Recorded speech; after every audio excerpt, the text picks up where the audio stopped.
नाग पंचमी की पौराणिक कथा। प्राचीन काल में एक सेठ जी के 7 पुत्र थे। सातों के विवाह हो चुके थे। सबसे छोटे पुत्र की पत्नी श्रेष्ठ चरित्र की विदुषी और सुशील थी, परंतु उसका भाई नहीं था। एक दिन बड़ी बहू ने घर लीपने को पीली मिट्टी लाने के लिए सभी बहुओं को साथ चलने को कहा, तो सभी धलिया और खुरपी लेकर मिट्टी खोदने लगे। तभी वहाँ एक सांप निकला, जिसे बड़ी बहू खुरपी से मारने लगी। यह देखकर छोटी बहू ने उससे रोकते हुए कहा, मत मारो इसे, यह बेचारा निरपराध है। यह सुनकर बड़ी बहू ने उसे नहीं मारा। तब सर्प एक ओर जा बैठा। तब छोटी बहू ने उससे कहा, हम अभी लौट कर आते हैं, तुम यहाँ से जाना मत। यह कहकर वह सबके साथ मिट्टी लेकर घर चली गई और वहाँ काम काज में फंसकर सर्प से जो वादा किया था उसे भूल गई। उसे दूसरे दिन वह बात याद आई, तो सबको साथ लेकर वहाँ पहुँची और सर्प को उस स्थान पर बैठा देखकर बोली, सर्प भैया नमस्कार। सर्प ने कहा, तू भैया कह चुकी इसलिए तुझे छोड़ देता हूँ, नहीं तो झूठी बात कहने के कारण तुझे अभी डस लेता। वह बोली, भैया मुझसे भूल हो गई, उसकी क्षमा मांगती हूँ। तब सर्प बोला, अच्छा तू आज से मेरी बहन हुई और मैं तेरा भाई हुआ, तुझे जो मांगना हो मांग ले। वह बोली, भैया मेरा कोई नहीं है, अच्छा हुआ जो तू मेरा भाई बन गया।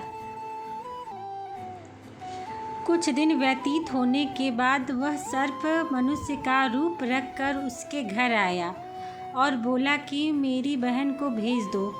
सबने कहा कि इसका तो कोई भाई नहीं था, तो वह बोला, मैं दूर के रिश्ते में इसका भाई हूँ, बचपन में ही बाहर चला गया था। उसके विश्वास दिलाने पर घर के लोगों ने छोटी को उसके साथ भेज दिया। उसने मार्ग में बताया कि मैं वही सर्प हूँ, इसलिए तू डरना नहीं और जहाँ चलने में कठिनाई हो वहाँ मेरी पूँछ पकड़ लेना। उसने कहे अनुसार ही किया और इस प्रकार वह उसके घर पहुँच गई। वहाँ के धन ऐश्वर्य को देखकर वह चकित हो गई। एक दिन सर्प की माता ने उससे कहा, मैं एक काम से बाहर जा रही हूँ, तुम अपने भाई को ठंडा दूध पिला देना। उसे यह बात ध्यान न रही और उसने गर्म दूध पिला दिया, जिससे उसका मुंह जल गया। यह देखकर सर्प की माता बहुत क्रोधित हुई, परंतु सर्प के समझाने पर शांत हो गई। तब सर्प ने कहा कि बहन को अब उसके घर भेज देना चाहिए। तब सर्प और उसके पिता ने उसे बहुत सा सोना चांदी जवाहरत वस्त्र भूषण आदि देकर उसके घर पहुंचा दिया।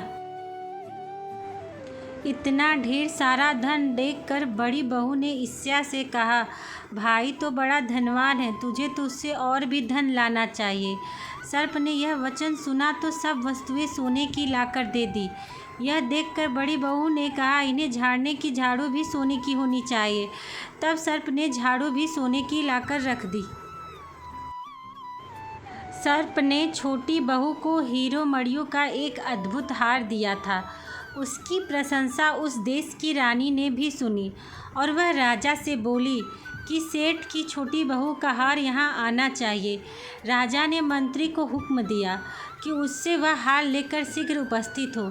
मंत्री ने सेठ जी से जाकर कहा कि महारानी जी छोटी बहू का हार पहनेंगी, वह हार उससे लेकर मुझे दे दो।